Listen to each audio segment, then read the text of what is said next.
de la terre, debout les forces de la faim, la raison tonne dans son cratère. Le premier exploit du jeune Vladimir Vladimirovitch, tout le monde le sait, fut réalisé en 1966, à l'âge de 12 ans à peine. Le jeune Vladimir, orphelin, avait travaillé 2 années durant, 7 jours sur 7, 20 heures sur 24, dans la plus grande usine du RSS. Jeune Vladimir fut la fierté du parti bolchevique. Félicitations, camarade. En cette année 66, travailleur sérieux, courageux. Camarade Vladimir Vladimirovitch, je suis heureux de vous remettre au nom du parti le prix du meilleur travailleur stakhanoviste. Le camarade Vladimir obtint du parti la récompense suprême, le prix du meilleur stakhanoviste de l'année. Le parti décida alors de l'envoyer Vladimir à l'autre bout du pays, se former chez le maître Yuri Ivanovitch Petrov. Bonjour camarade, c'est donc toi le grand Vladimir Vladimirovitch. Le parti a des grandes ambitions pour toi. Prost. Pendant 2 ans durant, Vladimir lut encore et encore Tolstoï, Gogol, Pouchkine. Il dévora tous les livres du maître Yuri Ivanovitch Petrov, encore et encore. Jamais au grand jamais Vladimir n'était rassasié de savoir et de lecture. Ce fut son 2e exploit. Il avait lu 750 livres en 2 ans. Et puis un jour, l'épreuve ultime. Personne ne m'a jamais battu aux échecs, Vladimir Vladimirovitch. Sache que si aujourd'hui tu l'emportes, tu auras terminé ta formation. Je suis prêt, maître. Tic, tac, tic, tac, tic, tac, tic, la Petrov, tac, russe défense, tic, tac. Le grand maître Yuri Ivanovitch Petrov était un des meilleurs joueurs d'échecs du pays.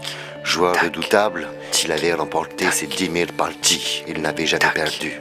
Tic, tac, tic, tac, tic, tac, tic, tac, tic, tac, tic, tac. Cette partie d'échecs fut difficile, tendue, disputée. Tic, tac, tic, tac, tic, tac, tic, tac, tic, tac.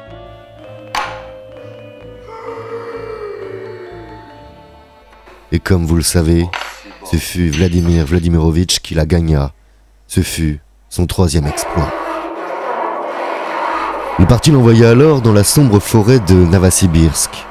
Depuis des décennies vivait parmi les biches, les loups et les rats le terrible Bobo Yogo, fils de Baba Yaga. Un terrible sorcier qui terrorisait ouvriers et paysans du kolkhoze. La mission du jeune Vladimir Vladimirovitch était simple, se débarrasser purement et simplement du monstre. Bobo Yogo était très puissant, très méchant. Il avait même des pouvoirs magiques. Personne ne l'avait jamais battu, personne.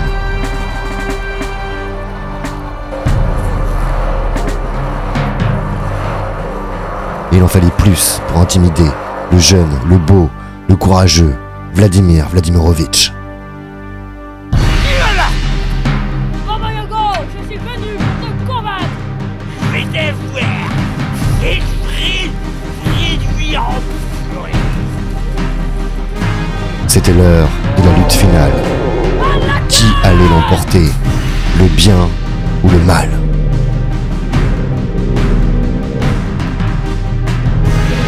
Le combat fut âpre, disputé. Et comme vous le savez, ce fut Vladimir Vladimirovitch qui l'emporta. Il terrassa la bête. Avant de mourir, je veux une faveur. Qui est cet être humain? Je veux savoir. Je suis Vladimir Vladimirovitch Poutine. N'oublie jamais ce nom. Ainsi, entré dans la légende, Vladimir Poutine, celui qui allait devenir le père de toutes les Russies, le plus grand homme de notre nation, notre héros universel. Gloire à Vladimir Vladimirovitch.